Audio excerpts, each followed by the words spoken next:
So Richard and I were just sitting in the EMS station like a regular day. There was nothing out of the ordinary. Spoke to the patient. Patient stated he wanted to be assessed at the ER for his condition. We assisted the patient outside to our cot, loaded him into the ambulance. But as soon as I stepped out of the back of the truck to walk around, I started, it was kind of suddenly not feeling well. Something was wrong. And then I got in the driver's seat, started driving, and then I started, feeling a little bit sick in my stomach, a little bit of pain. And I noticed the vehicle move over to the shoulder. We had only been driving for maybe 5 or 6 minutes. Saw the vehicle move over to the shoulder. I asked Richard, hey, what's going on? I know something's wrong. I don't know what's wrong. Kind of starting to have the chest pains.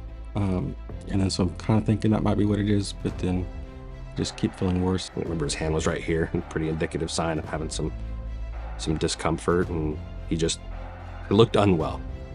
Yeah. I don't know if I was scared. I mean, I knew what was going on, but I knew I was in good hands, and I knew I was going somewhere that could help me.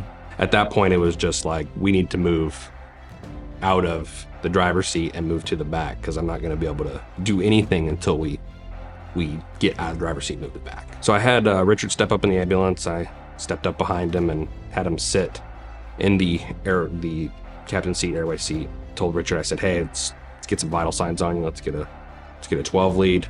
He started unbuttoning his shirt. I reached past him and grabbed the radio and asked for an additional unit, a supervisor, to go ahead and come emergent to our location. Now, I was sitting in the day room and heard it come over the radio, him asking dispatch to have us dispatched to the scene for assistance. I just assumed that maybe his patient had coded or he was getting ready to intubate the patient. And after I did that, I told the original patient who was in the truck, I said, hey, I'm gonna have to take this cardiac monitor and everything off of you, and just go ahead and just be patient with me, just sit tight. Went ahead and ran a 12 lead, and it was pretty obvious, if I remember correctly, an anterior STEMI.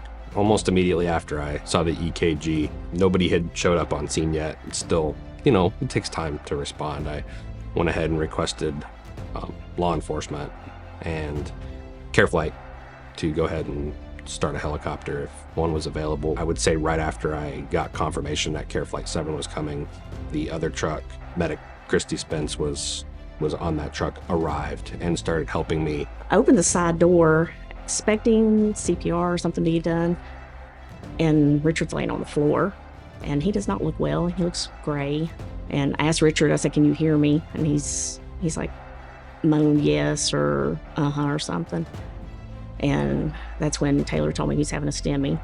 A lot of things are going through my mind. I was scared for him, but, also like asking Taylor's like, what do we need to do right now? Asking my partner if we can get the other patient out of the ambulance, asked Taylor if the other patient was stable enough for my partner to monitor. I remember getting on the floor to try to find an IV site, and then we started pulling meds, and it wasn't too long, I don't think, before the captain showed up, because once the captain got there, he said, go ahead and go help your partner. Y'all take the other patient to the hospital. You can't help but think about nothing but what's going on with Richard right now when you're on your way to the hospital. It's like family, so, you want your family taken care of, and we look out for each other.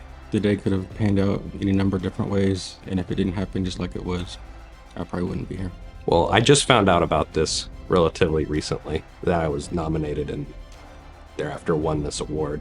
Richard and I have obviously talked extensively about, what went on that day and what happened, and I'm just, happy he's okay, and, he can go home to his kids and wife.